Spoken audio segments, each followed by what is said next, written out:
Hello everyone, I Bhrigu would like to welcome you to my YouTube channel let's English.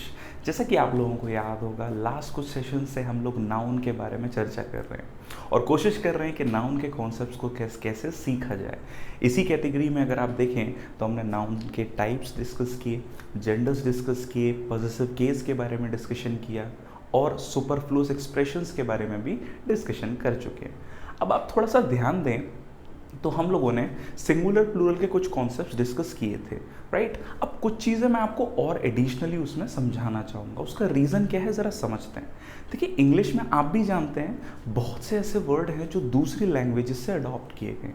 अब वहाँ पर English की applicability नहीं होती, वो अपने अकॉर्डिंग ही प्लूरल और सिंगुलर जस्टिफाई होते हैं, राइट। तो बोर्ड पर कुछ वर्ड्स ऐसे ही हैं जिनके बारे में अब अभी हम डिस्कशन करेंगे, राइट। तो शुरू करते हैं आज के सेशन को। आई होप आपको ये सेशन समझ में आया, राइट। सबसे पहला वर्ड क्या लिखा है जरा देखिएगा, फंगस।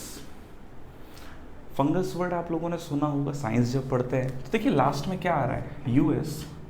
यहाँ भी क्या आ रहा है, यूएस। यहाँ भी क्या आ रहा है, यूएस। यहाँ भी क्या आ रहा है, यूएस। जिन शब्दों के अंत में यूएस आ रहा है वहाँ क्या आ जाएगा प्लूरल में, आई। तो फंगस का प्लूरल क्या होगा, फंजाई या फंगी। रेडियस का प्लूरल क्या हो जाएगा, रेडियाई। सिलेबस का प्लूरल क्या हो जाएगा, सिलेबी। रेडियस, राइट, रेडियस दोबारा लिख दिया है, रेडियाई, राइट। वायरस, अब देखिए वायरस इंग्लिश का ही शब्द है इसलिए यहाँ पर ये एप्लीकेबिलिटी नहीं होती, तो इसका प्लूरल क्या ही बनेगा, वायरसेस। ध्यान रखिएगा। वैसे ही यहाँ देखेंगे आप क्या आ रहा है, यूएम। यहाँ भी क्या आ रहा है, यूएम। तो देखिए यूएम जब भी आएगा तो उसका प्लूरल क्या बनेगा, ए आई ए। यानी पोडियम का प्लूरल क्या होता है, पोडिया।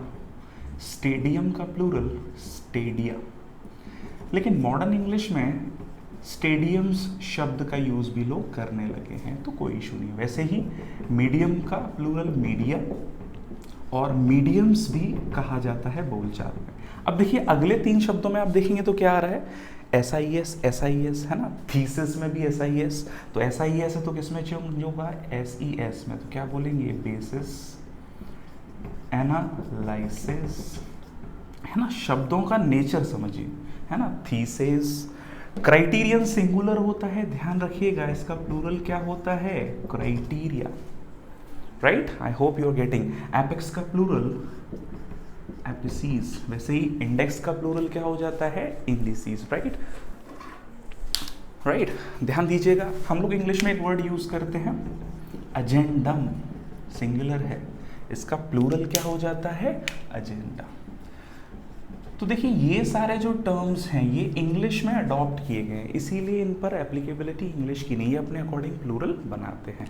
वीडियो को पॉज कर नोट जरूर कीजिएगा। I hope you can get some good things from them, right. आगे बढ़ते हैं हम लोग हमारे नेक्स्ट पॉइंट ऑफ व्यू पर, ज़रा समझने की कोशिश करते हैं, राइट। मैं इरेज कर देता हूँ। अच्छा, मैं आपसे अगर पूछूँ इंग्लिश में there is a word, right, आपने सुना होगा पुअर, पुअर गरीब, है ना।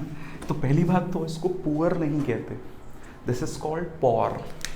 The actual pronunciation of this word is poor, right, phonetics के अकॉर्डिंग। लेकिन चूंकि हमें समझना है, अच्छा पुअर होना क्या है, कौन सा पार्ट ऑफ स्पीच हो सकता है। मैंने बोला राजीव इज पुअर, तो पुअर होना उसकी विशेषता हुई ना, विशेषता है तो ये क्या बन गया, एडजेक्टिव, हाँ या ना, सिंपल सा लॉजिक।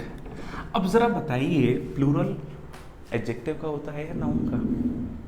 तो जनरली हम सिंगुलर प्लूरल किसका बनाते हैं, नाउन का। लेकिन मॉडर्न इंग्लिश में कुछ एडजेक्टिव्स को अगर हमें किस नाउन में चेंज करना है, प्लूरल नाउन में, तो हम एक वर्ड की हेल्प लेते हैं, दैट इज कॉल्ड द। और जैसे ही द लिखा, अब द पुअर मतलब क्या हो जाता है, पॉर पीपल। और पॉर पीपल किसको डिनोट कर रहा है भाई, प्लुरैलिटी को, और प्लुरैलिटी को डिनोट कर रहा है तो इसके लिए जो वर्ब आएगी वो भी आपकी कैसी होगी, प्लूरल। ध्यान दीजिएगा, एडजेक्टिव को जनरली हम चेंज नहीं करते हैं, लेकिन अगर हम उसे कम्युनिटी के बारे में बताना है, उस पूरी के बारे में, तो उससे पहले क्या लिख दिया, द। अब देखिए अगर आपको कहीं भी क्या देखने मिलता है, ये शब्द, तो ये क्या है, गलत, पोर्स नहीं होता, राइट, ध्यान रखिएगा। वैसे ही द रिच,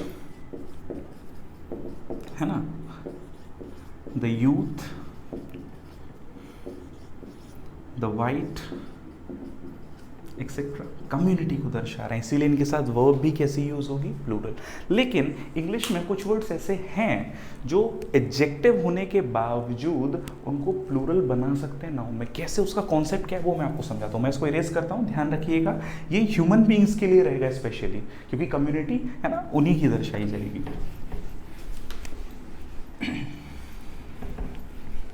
चलिए, अब एक वर्ड है, जरा ध्यान दीजिएगा। मैंने लिखा ग्रीन, हरा। देखिए ग्रीन वर्ड में मैंने यहां ऐड कर दिया वेजिटेबल्स, और इन दोनों को मिलाकर एक वर्ड बना दिया गया ग्रीन्स। अब देखिए ग्रीन्स नाउन हो गया। ग्रीन वेजिटेबल्स को क्या बोलते हैं, ग्रीन सब्जियां, हरी सब्जियां, राइट। अब ये एडजेक्टिव नहीं है, क्या बन गया, नाउन। वैसे ही जनरली कुछ शब्दों में क्या छुपा होता है, थिंग्स। जैसे स्वीट में थिंग्स ऐड किया तो क्या बन गया, स्वीट्स। बिटर में थिंग्स ऐड किया तो क्या बन गया, बिटर्स, राइट। बिलोंगिंग में थिंग्स ऐड किया तो क्या बन गया, बिलोंगिंग्स। गुड आइटम्स में क्या ऐड कर दिया, आइटम्स, तो गुड में ऐड किया आइटम्स, क्या बन गया, गुड्स, राइट। पर्टिकुलर्स, विशेषकर चीज़ें, किसी की निजी चीज़ों में बिलोंगिंग्स हो गई, है ना, पर्टिकुलर्स हो गया, राइट। इसके अलावा कोई वर्ड जैसे आप लोगों ने सुना होगा मूवेबल्स, वैल्यूएबल्स, है ना, इसेंशियल्स, एक्सप्लोजिव्स, राइट। तो वैसे ये सब एडजेक्टिव थे, लेकिन हमने इनमें एक भाव छुपा देखा, किसका, थिंग्स का। तो ये हमारा क्या हो गया, वहाँ पर प्लूरल हो गया। और इसीलिए इस सेगमेंट को हम लोगों ने देखा कि हमने थिंग्स का भाव इसमें छुपा पाया, तो ये सारे भले ही एडजेक्टिव थे, लेकिन अब क्या हो गए, प्लूरल नाउन। देखिए ये वर्ड्स हैं, ये बोलचाल ट्रेंडी वर्ड्स हैं, और ट्रेंड में जो चीज़ है उसे यूज़ करना होता है और सही भी माना जाता है, राइट। तो आई होप आपको ये बात समझ आई हो। आगे बढ़ते हैं, मैं इसको इरेज करता हूँ नेक्स्ट कॉन्सेप्ट की तरफ। देखिए सिंगुलर प्लूरल का छोटा सा कॉन्सेप्ट है जो मैं आपको समझाने की कोशिश कर रहा हूँ, है ना। अच्छा, एक शब्द है, क्या लिखा है, पढ़िए, गर्ल। गर्ल का प्लूरल गर्ल्स, राइट। स्टूडेंट का प्लूरल बताइए फटाफट। तो स्टूडेंट का प्लूरल स्टूडेंट्स। अब क्या हुआ, चूंकि स्टूडेंट क्या है आपका, कॉमन जेंडर, कॉमन नाउन, मैंने इन दोनों को मिलाकर एक वर्ड बना दिया, क्या बन गया, गर्ल स्टूडेंट। अब जरा इसका प्लूरल बताइए, मैं ऑप्शन दे देता हूँ। First option girls students, right. Second one girls student, and third one girl students. जरा बताइए इन तीनों में कौन सा सही है। तो छोटा सा लॉजिक है, स्टूडेंट क्या हो गया, नाउन, इसमें ऐड क्या हुआ भाई, गर्ल। तो ध्यान दीजिए गर्ल यहाँ क्या काम कर रहा है, एडजेक्टिव का। तो अब आप खुद ही बताइए प्लूरल किसका बनाते हैं, नाउन का। इसीलिए कौन सा ऑप्शन सही होगा, दिस वन, राइट। तो जब नाउन किसका काम करे, एडजेक्टिव का, प्लूरल नहीं बनाना है, सिंपल।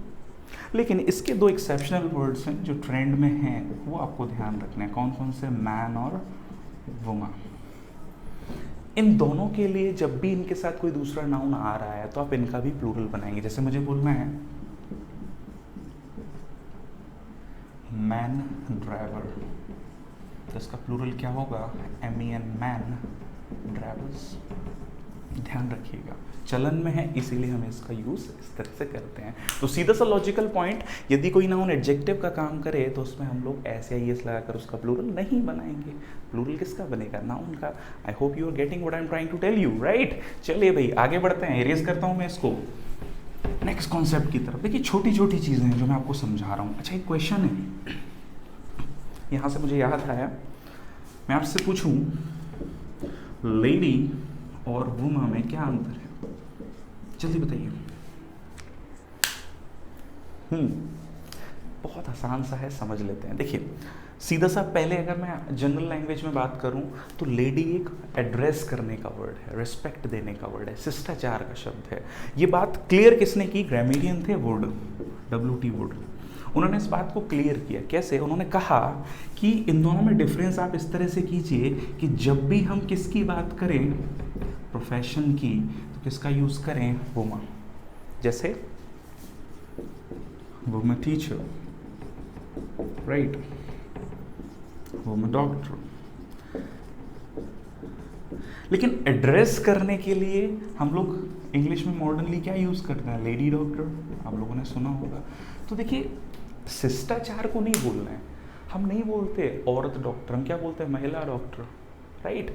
तो इंग्लिश में एडॉप्टेबिलिटी, हम चीज़ों को अडॉप्ट कर लेते हैं, तो इसीलिए चलन में ये चीज़ें चलन के हिसाब से सही हैं। लेकिन अगर हम ग्रामर के हिसाब से देखें तो प्रोफेशन के लिए किस शब्द का ही यूज़ करें? वुमन। लेडी केवल एक एड्रेस करने का वर्ड है, ऑनर करने का वर्ड है, राइट। तो आई होप आपको ये बात समझ आई हो।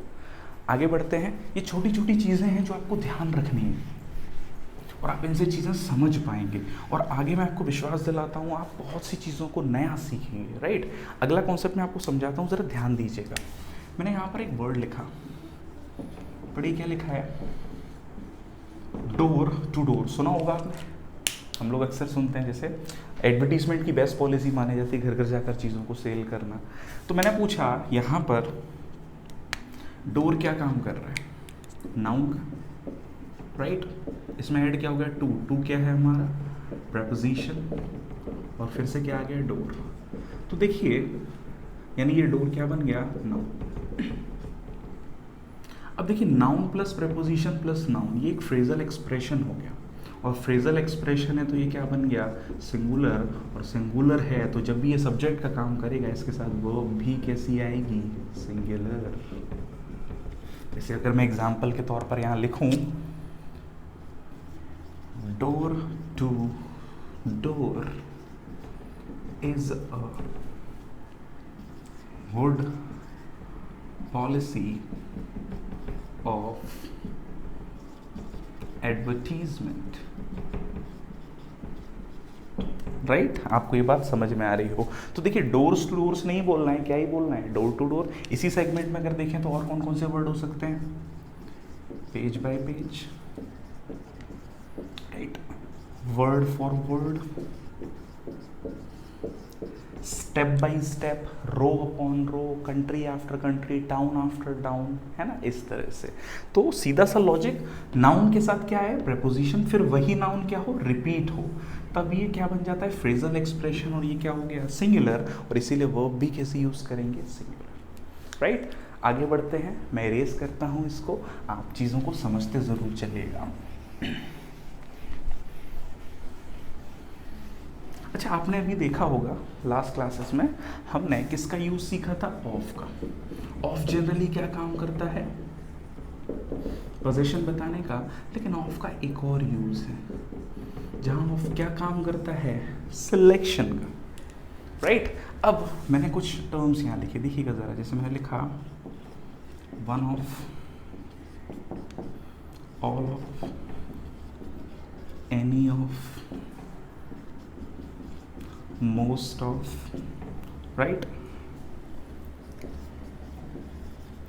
everyone of। अब जरा मैं आपसे बोल दूं कि इनके बाद ब्लैंक है, राइट। इसमें नाउन या प्रोनाउन सिंगुलर आएगा, प्लूरल? फटाफट से बताइए। तो ऑफ क्या काम कर रहा है? सिलेक्शन। सिलेक्शन एक में से होगा या एक से ज्यादा? बताइए, एक में या एक से ज्यादा? तो सीधी बात, एक से ज्यादा। इसीलिए इनके बाद नाउन और प्रोनाउन कैसे आते हैं? प्लूरल, सीधी बात। जैसे वन ऑफ दैम या one of the students, all of the students, right, any of them, most of us. इस तरह से आप ध्यान रखिएगा, राइट। तो वन ऑफ हो, ऑल ऑफ हो, एनी ऑफ हो, मोस्ट ऑफ हो, एवरी वन ऑफ हो, या कोई भी ऐसा वर्ड जिसके साथ ऑफ सिलेक्शन का काम करे, तो आगे आने वाला नाउन या प्रोनाउन कैसा रहेगा? आई होप आपको ये बात समझ आई हो, राइट। मैं इरेज करता हूँ, आगे बढ़ते हैं हम लोग। क्यों आता है? क्योंकि ये क्या काम करता है? सिलेक्शन का।